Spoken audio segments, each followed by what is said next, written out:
일본 정부가 오늘 초등학교 교과서 검정 결과를 발표할 예정입니다.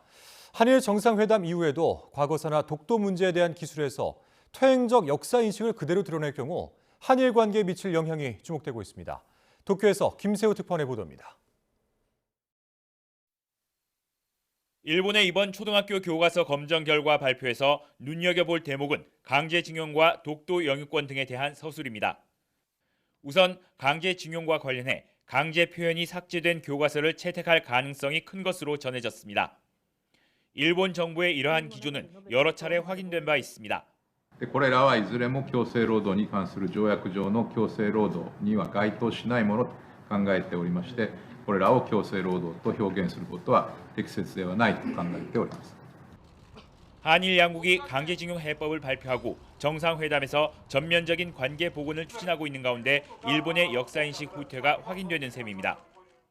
일본 니혼 게이자이 신문의 여론조사에서 이달 한일 정상회담을 평가한다는 응답이 63%였던 반면 한국의 강제동원 해법으로 문제 해결이 되지 않을 것이라는 응답은 68%, 10명 중 7명에 달했습니다.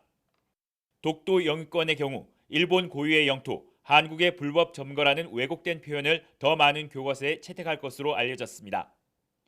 외교부 당국자는 초등학교 3, 4학년 교과서의 경우 지도로만 독도가 일본 땅이라고 표시해왔는데 글로 서술할 가능성도 배제할 수 없다며 지켜보고 있다고 말했습니다.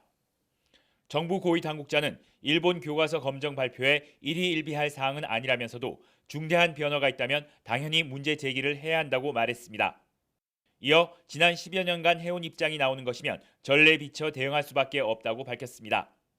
그동안 우리 정부는 통상 검정 결과가 발표되면 과거사 문제의 기술 악화에 대해 주한 일본 대사를 초치해 강력히 항의해왔습니다.